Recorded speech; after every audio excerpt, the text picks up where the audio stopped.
Okay, what up everybody? It's Pauper MTG with Dan and Rob coming back at you with some more sweet Pauper magic. Here we go. Today we're playing Petting Zoo, one of my favorite decks.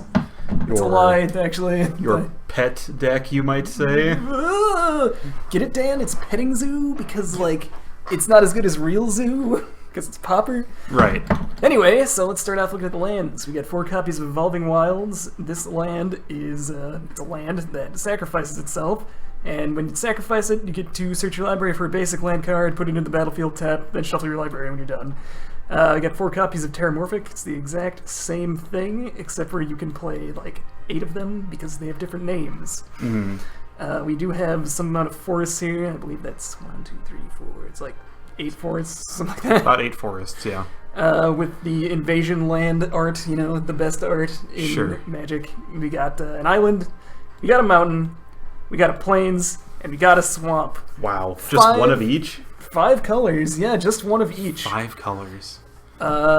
So this card can get any of these, wow, which is going to come into play later. That's nuts. We got 4 copies of Harambe here. Harambe is it's an ape creature. It's a 1/1 for 1 red. Recently downgraded to common, so don't let this uncommon 9th edition sign fool you. Yeah, we're not cheaters. Kird Ape gets +1/+2 as long as you control a forest. So say you have this guy in turn 1, the next turn you pop down a forest, he's just a 2/3 for 1. Okay, that's pretty good. Insane. Alright. Check this out, though. Click on it again. Yeah. He puts the fur in fury. Just gonna let everyone sit on that for a moment, like the wet fart that it truly was. Thank you, wizards.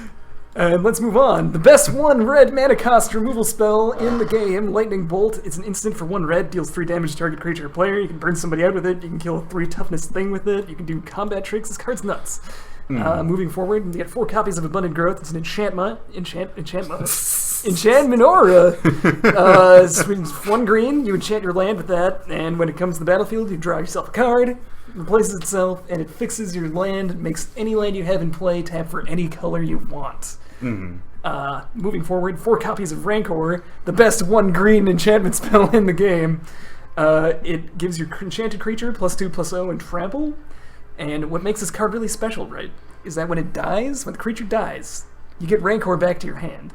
So effectively, you can never get rid of Rancor unless you kill the creature in response to you trying to put a Rancor on it. Because it's not just when the creature dies, it's when Rancor is put into the graveyard from the battlefield. Exactly. So even if they're like disenchanted or something, it's still just going to come right back to your hand. It'd be a waste of a card. It would be foolish to disenchant that card. Don't do it. And the Kird Ape's younger brother, Wild Nacatl, 1 green. It's for 1/1 for 1 green. But as long as you control a mountain, it gets +1/+1. And if you control a plains, it also gets +1/+1.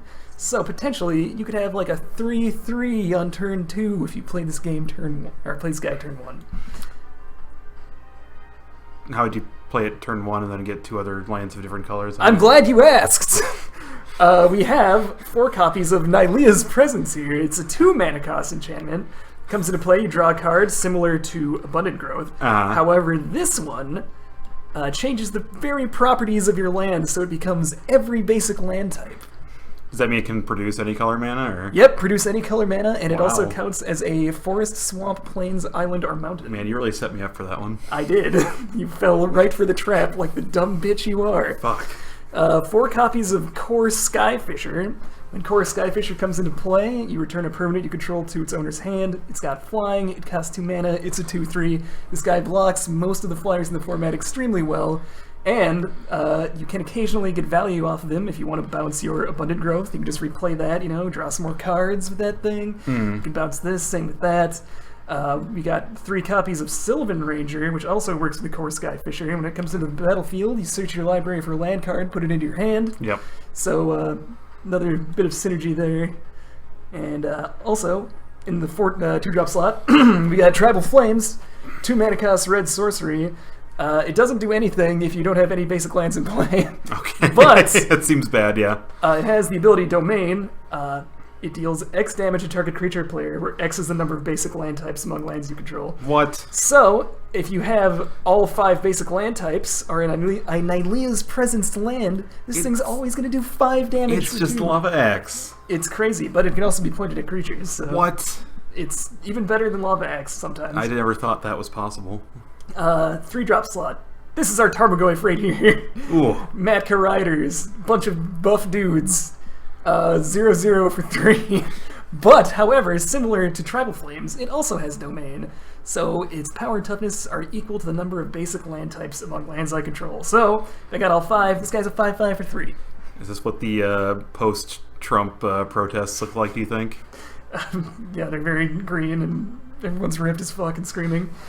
So we could have a 5/5 on turn 3? Whoa! That's fucked up. Moving on to the 7-drops. Only one this time.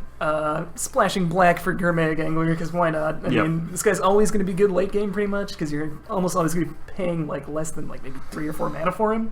The reason he's only one of in this deck is because I don't really have that much in the way of mill, but I feel like some of these things in an aggro start are going to end up in the graveyard anyway. Well, yeah, and the Evolving Wilds are going to end up in the graveyard immediately, and yeah. Yeah, so anyway, Dan thinks this should be a 2-of, and this should be a 2-of, but I'm feeling it should be, I think this is going to be good. I think it's going to be real good. That was the original list anyway, I wasn't... There you go. Dan always trying to convince me to do the wrong thing, but this time I'm going to do the right thing. That's good. I'm proud of you. Moving on to the sideboards. The sideboard. Just one sideboard. Just one sideboard this time. We're not cheaters. 2 copies of Journey. This deals with the Ulamog's Crusher and anything that can't be easily Tribal Flames. They're lightning bolted away. Right. 4 copies of Lone Missionaries. Comes in against mono red or a very aggro deck. When it comes into play, you gain 4 life. When you bounce it with Kor Skyfisher, you can replay it to gain even more life. That's insane. Synergy. We shouldn't ever lose against mono red burn with this thing. No. You still could, though. Watch me eat my words. Yep. 2 copies of Electrickery for tokens. No one likes tokens. I hate tokens. Yep. 3 copies of Tin Street Hooligan. Don't see this guy in very many sideboards, but I like him. He is a 2/1 for 2. When he comes into play, if green was spent to cast him, you can destroy target artifact. And that also synergizes well with our Kor Skyfisher plan. So you can return that guy and just keep blowing up artifacts over and over again. 2 copies of Enlightened Ascetic. This guy does the same thing, except for enchantments. He's also a cat monk, fitting well into our zoo theme. Of course. He does not reject the gods. Glorious card art. Holy shit. He rejects their authority, their pettiness, and their arrogance. I want to be this cat. 2 copies of Relic of Progenitus.